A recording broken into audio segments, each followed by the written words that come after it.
అని కోరుకుంటున్నాను అధ్యక్ష. ధన్యవాదాలు. రవికుమార్ టైం చూసుకోండి అధ్యక్ష. ఇంకా నేను ఇప్పుడే నిల్చున్నాను అధ్యక్ష. టైం చూసుకోండి. ఇప్పుడే అధ్యక్ష స్టార్ట్ చేస్తావు కదా, అందుకని చెప్తున్నా. మరి ఇది ప్రజా సమస్యలు అధ్యక్ష. మీరు ఒక నిమిషంతో తేల్చేయమంటే ఎట్లా అవుతుంది? చెప్పండి. మా మంత్రి గారు చెప్తారు. అధ్యక్ష, మీ ద్వారా గౌరవ మంత్రి గారికి మా శ్రీకాకుళం జిల్లాలో పలాస ఇచ్చాపురమే కాదు అధ్యక్ష, సుదీర్ఘమైనటువంటి 190 కిలోమీటర్ల సముద్ర తీర ప్రాంతం ఉంది అధ్యక్ష.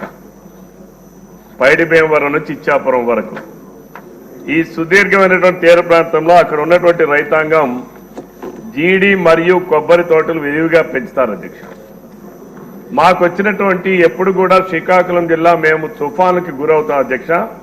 తుఫానుకు గురయ్యేటప్పుడు పూర్తిగా ఎక్కువగా నష్టపోయేటటువంటి ప్రాంతం ఈ తీర ప్రాంతం అధ్యక్ష. కొబ్బరి చెట్లు పడిపోవడం, జీడి చెట్లు పడిపోవడం, దానివలన వాళ్ళు ఎంతో నష్టాలు గురవుతున్నారు అధ్యక్ష.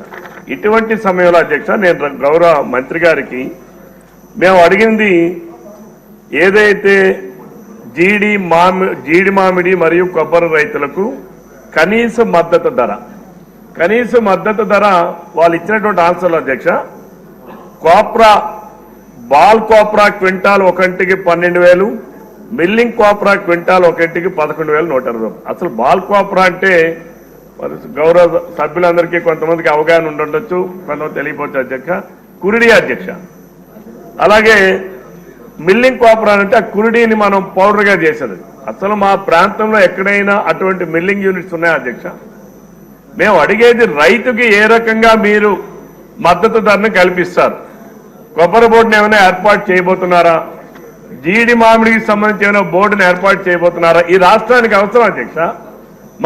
మనం ఎప్పుడు మాట్లాడుతుంటాం అధ్యక్ష, 1000 కిలోమీటర్లు ఈ రాష్ట్రంలో సుదీర్ఘమైనటువంటి సముద్ర తీర ప్రాంతం ఉంది అధ్యక్ష. ఈ సముద్ర తీర ప్రాంతం ఉన్నటువంటి అన్ని ప్రాంతాల్లో కూడా ఈ కొబ్బరి జీడి మామిడి తోటలు ఉంటాయి అధ్యక్ష. బట్ మన రాష్ట్రంలో ఈ కొబ్బరి బోర్డు లేకపోవడం చాలా ఇది దురదృష్టం అధ్యక్ష. మనం దీనిని తప్పనిసరిగా ఈ రాష్ట్రంలో కొబ్బరి బోర్డుని ఒకటి ఏర్పాటు చేయాల్సినటువంటి అవసరం ఉంది. అలానే జీడి మామిడికి కూడా ఏర్పాటు చేసినటువంటి అవసరం